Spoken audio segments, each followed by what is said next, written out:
Hoy vine a hablar de una historia que probablemente muchos de ustedes habrán escuchado, sobre todo cuando se hacen charlas acerca de superación personal, coaching o, bueno, en muchos ambientes. Es cierto que podríamos hacer 20 videos de los mitos que le meten a uno en este tipo de charlas, pero hay uno en particular que me llama la atención y es cuando dicen que Einstein en el colegio era malo para las matemáticas. De nuevo, seguramente usted lo habrá escuchado, le dicen a uno que él en el colegio no era bueno para matemáticas, que después empiezan pues a sacar algunas disculpas como que simplemente él se distraía por lo inteligente que era o que le parecían demasiado básicas y le aburrían. Bueno, sacan alguna justificación y dicen que si él era malo para las matemáticas, que no hay razón entonces para que usted no pueda ser un gran genio como él lo fue. ¿Qué ocurre? Que esta historia es fundamentalmente falsa. De hecho es falsa en todo sentido. A la edad de 15 años, Einstein ya dominaba el cálculo integral y diferencial. En caso de que usted no sepa esto, cualquier estudiante de ingeniería le puede decir que eso es difícil.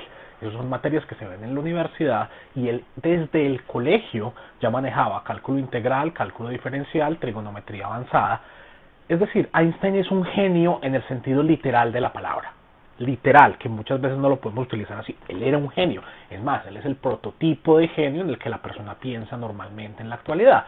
Entonces, pensar que él era malo para las matemáticas, si uno le echa un poquito de cabeza, no tiene mucho sentido. Y de hecho, no, así no era.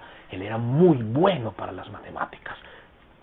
¿De dónde se originó este mito? Pues realmente no se está muy seguro, porque lo que sí es cierto es que una vez entrado él en la universidad, él descuidaba sus cursos de matemáticas para concentrarse más en sus cursos de física. Pero aún así, descuidando los cursos de matemáticas, pasaba a los cursos de matemáticas. De nuevo, era un genio, incluido para las matemáticas. Él era muy bueno para las matemáticas. Entonces, ¿por qué le dicen a uno estos cuentos de que él era malo para las matemáticas? Simplemente para hacernos sentir un poco mejor con nosotros mismos en caso de que nosotros no lo seamos. Y obvio, no está mal tratar de subirle la autoestima a alguien, pero hacerlo con mentiras me parece a mí que no es la forma más adecuada, porque algún día esta persona se va a dar cuenta de que lo que hicieron fue mentirle vilmente y probablemente la cosa será peor. Entonces hoy en día tenemos un montón de gente que empieza a sacar disculpas para diferentes cosas, que es que las personas impuntuales son más creativas, que es que las personas mal geniadas son más no sé qué, bueno, un montón de mitos extraños y sin sustento, y al final lo que tenemos es un montón de gente orgullosos de sus tonterías, orgullosos de los que no saben hacer, orgullosos de sus defectos, y esto para mí no tiene sentido. Entonces vamos a hablar un poco de este cuento específico de las matemáticas. ¿Qué ocurre? Obviamente, no todo el mundo va a tener la misma capacidad para determinadas tareas, ¿sí? Todos tenemos habilidades distintas, es decir, no todo el mundo tiene que dominar el cálculo integral y diferencial, y mucho menos a los 15 años. Pero yo estoy convencido de que sí es necesario que todos tengamos una formación básica en el área de las matemáticas y en el área de la lógica, ¿sí? Y esto no es una formación que esté fuera del alcance de la gente, pero desafortunadamente como sociedad nos hemos metido en la cabeza que es que las matemáticas son muy difíciles, que es que eso es muy complicado, que es que eso no es para todo el mundo. Hasta el punto que hay gente que casi que se siente orgullosa de no servir para las matemáticas. Y esto me parece más extraño todavía. Por ejemplo, si una persona no sabe leer, pues generalmente ellos tratan de ocultar esa falencia y que la gente no se dé cuenta. Si una persona, digamos, no sabe nadar, a pesar de que eso no es nada de lo cual estar avergonzado, pues por lo menos la gente no se siente orgullosa de no saber nadar ni lo pregona a los cuatro vientos. En términos generales, los seres humanos no, digámoslo así, no chicaneamos, para usar un término muy paisa, de cosas que no sabemos hacer. Es decir, no nos sentimos orgullosos de no saber hacer las cosas. Pero con las matemáticas pareciera que no ocurre así. Hay gente que dice, no, es que yo no sirvo para las matemáticas, es que yo nunca serví para eso, es que yo nunca fui bueno para eso. Lo admiten con un cierto desparpajo e inclusive a veces se les ve orgullo en esa admisión. Y eso no tiene sentido, porque no va a sentir orgulloso de no saber algo.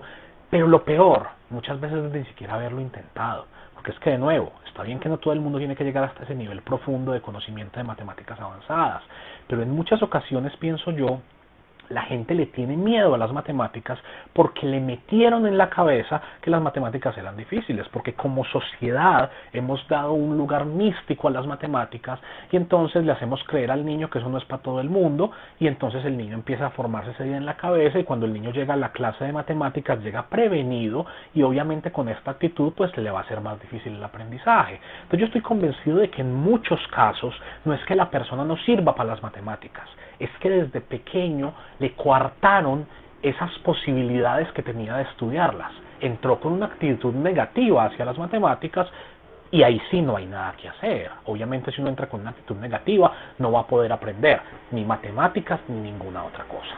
¿Por qué motivo me parece esto a mí grave? Pues el hecho de que los colombianos, y bueno, esto no es un problema de Colombia, en general, el hecho de que las personas tengamos esa actitud hacia las matemáticas, desafortunadamente hace que seamos fáciles de engañar, hace que seamos fáciles de caer en ciertas cosas.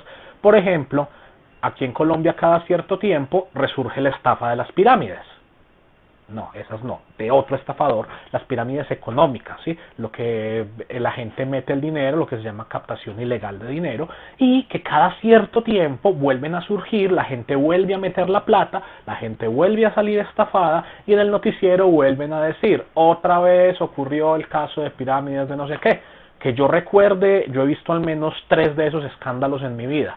Uno cuando estaba por allá en el colegio, hace poco uno hace más o menos poco uno del caso de MG y últimamente estaba escuchando inclusive algunas que se aprovechan de la ignorancia de la gente respecto a nuevas tecnologías como las criptomonedas.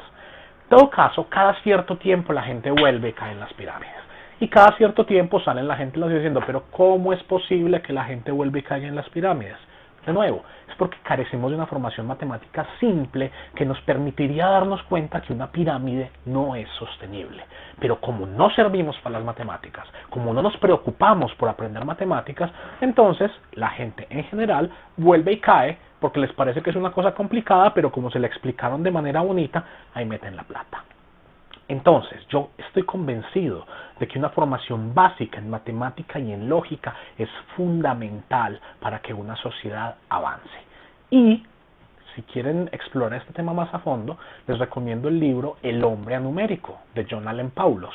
Allí mencionan este caso y muchos otros casos en el que en la vida cotidiana el hecho de no saber matemáticas es una desventaja, porque es que eso es muy importante. Las matemáticas no son una cosa que no sea pertinente para mi vida. Mi vida puede mejorar si yo tengo el conocimiento y si yo tengo el análisis que las matemáticas me permiten hacer. Y eso me puede permitir tomar mejores decisiones en muchos casos.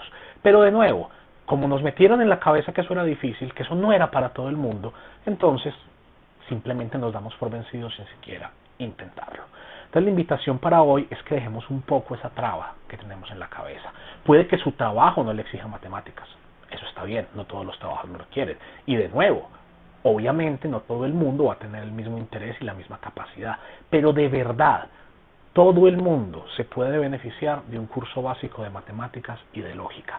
Y todo el mundo, o por lo menos casi todo el mundo, al menos que yo conozca, yo sé que tiene las capacidades para entender esos conceptos. Lo que pasa es que esas taras sociales, esas ideas que nos han metido en la cabeza y esos cuentos para hacernos sentir mejor en lugar de esforzarnos, son lo que no nos dejan avanzar. Entonces la recomendación es, hagámosle el esfuerzo a las matemáticas, léanse el libro El hombre anumérico y ahí se van a dar cuenta de lo importante y de lo beneficioso que puede resultar todo esto. Mientras tanto, entonces, quedamos así.